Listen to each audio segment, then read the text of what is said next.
Hello साथीहरू सबैजना नमस्कार। सुमन्तीहरु अफिसियल युट्युब च्यानलमा फेरि पनि स्वागत छ।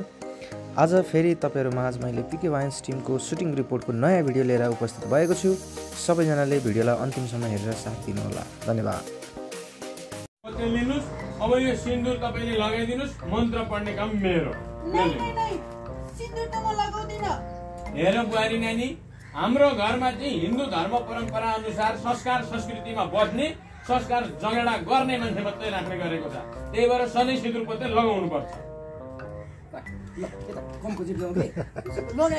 लगाइहाल नि यसरी पुण्य गर्नु भनेर हातैले आएर समातेर नै यतिसम्म पुऱ्याउनु होइन। यसो पुरा अनि विवाहको त भिडियो त चाहिन्छ त। कति छोराछोरीले हेर्न खोजे पनि के देखाउँछ तिमीहरू भनेर फेसबुकमा लाइभ गर्न थाल्नु। म लाइभै गरिदिन्छु नि, संसारले देखौँ न।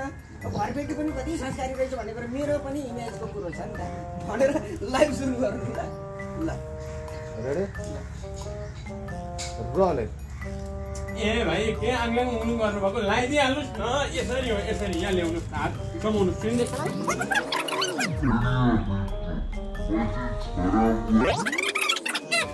लगाइदिनुहोस् न। लाइभै गर्छु भन्नु न। लाइभै गरिदिन्छु म, किनभनेदेखि त्यसैले देखोस् न मेरो पनि प्रतिष्ठा बढ्ने, तपाईँहरूको पनि बिहे भएको प्रमाणितै हुने होइन। परिवारले पनि बेलुका भोज पनि गर्नुपर्छ, दिइराख्नु तपाईँ। बोला बोलै गर्नु ल। म फेसबुकमा लाइभ गरिहाल्छु। लाइभ त नगरौँ होला नि। लाग्नुहोस् न, तपाईँहरूको बिहेको भिडियो पनि प्रमाणमा बस्छ क्या यहाँनिर। मैले बिहे गरिदिएको यहाँ मेरो इज्जत प्रतिष्ठाको पनि कुरा हुन्छ।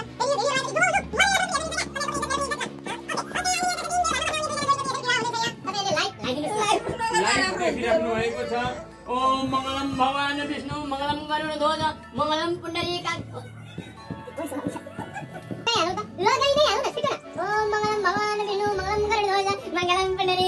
मङ्गलाय तनुहरि। ल अब यति भएपछि प्रमाण वाक्कै नै भइसक्यो हेर्नु। एक्चुअली यो त 13 पाल्छ नि, थाहा छ नि तपाईँ। आधा कमाइ त भाडामै सकिन्छ यार। भाडा नतिर्नु भने उदमै प्रगति गरिन्छ जस्तो लाग्छ मलाई। हेर साथी, म जाँड रक्सी चुरोट केही पनि खाँदिनँ। मेरो किडनी सकुशल छ। बरु तैँले किडनी माग, म तँलाई किडनी दिन्छु। यति राम्रो गर्लफ्रेन्ड नमाग्न साथी प्लिज। मैले कोठै नपाउने भएँ, म बाहिर सुत्नुपर्ने अवस्था आयो। जसरी भए पनि तैँले यति सहयोग त गर्न सक्छस् होला नि त साथीको लागि। सनम सर यसलाई यतिको सुन्न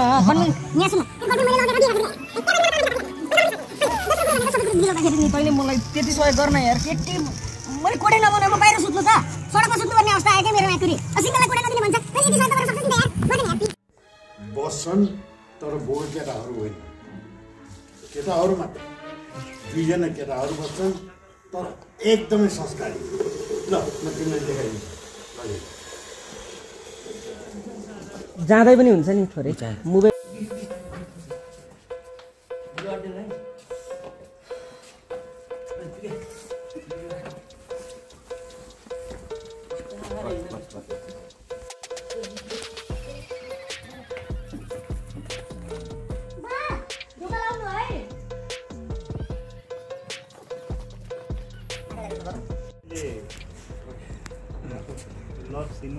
कस्तो झन् काले कालीको जोडा मिलाइदिरहेको छु सर।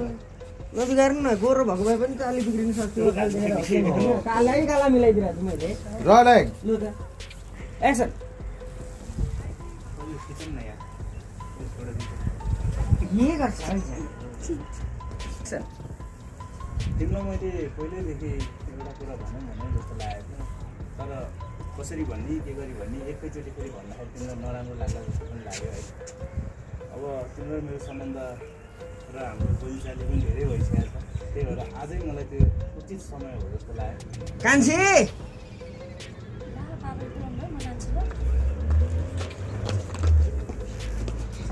अङ्कल लुगा धरेर सुकाउँदै हुन्छ। अब के गर्नु, तैँले भाडा दिनस्, लन्ड्रीमा लगेर धुन दिन हुन्थ्यो नि। तैँले पैसा दिएको भए, पैसा छैन, आफै धोएँ सुकाएँ कि धोइदिन्छस्। अझै कमायो रमाइलो। ओहो नाइस नाइस। सेम फेरि यस्तो भाइरल हुन्छ नि यो। मुनि राख्नु पर्यो। झऱ्यो फेरि एउटा घुमायो घुमायो हो मुसुक्कै दाँतै मात्रै देखिन्छ दिक्कै काला काला मुसुक्कै घुमायो ओहो बक्क बक्क बक्क बक्क घुमायो घुमायो बिस्तारै राख्यो हेऱ्यो क्लोज गुड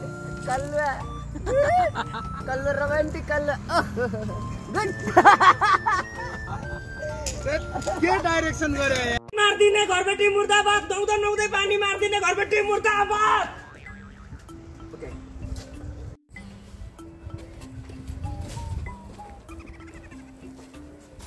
पानी पनि नदिने घरबेटी मुर्दाबाद नुहाउँदै पानी मार्दिने घरबेटी मुर्दाबाद हामी भाडावालहरू एक हौ पीडित एक हौ घरबेटी मुर्दाबाद काठमाडौँको घरबेटी मुर्दाबाद सबै घरबेटी मुर्दाबाद घरबेटीले हेप्यो हामी पीडितहरू एक हौ मुर्दाबाद घरबेटी मुर्दाबाद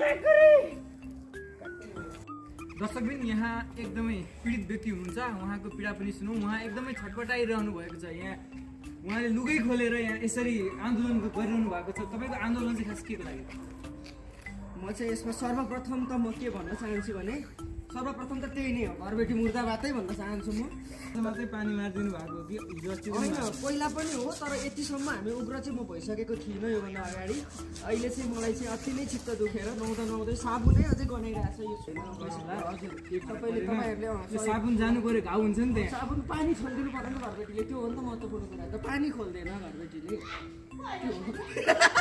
अलिकति बढी नै उनीहरूको एटिट्युड भयो क्या अलिकति बढी नै एटिट्युड भयो अब हामी भ्यालीबाट भित्र आएको मान्छेलाई है यस्तरी हेर्दाखेरि चाहिँ यस्तो चित्त दुख्छ नि मलाई यस्तो रुन मन लाग्छ क्या मलाई साँच्ची भन्नु हजुर हजुर हजुर अब तपाईँको समस्याको समाधान हुन्छ हामी आइसकेका छौँ केही भएन भने पुलिस केस भए पनि गरेर हामी जसरी पनि तपाईँलाई न्याय दिलाउँछौँ घरबेटीले पानी नदिने कुरामा मात्रै दुःख लाग्नुहुन्छ तपाईँ मासु पकायो भनेदेखि सिधै बोटुको लिएर आउने हेर्नु है खसीको मासु छ भनेदेखि त ढुकेरै बस्ने घरबेटी छोडिदिनु न त घरबेटीलाई छोड्ने भन्दा पनि अर्को कोठा पाइँदैन नि त फेरि त्यहाँ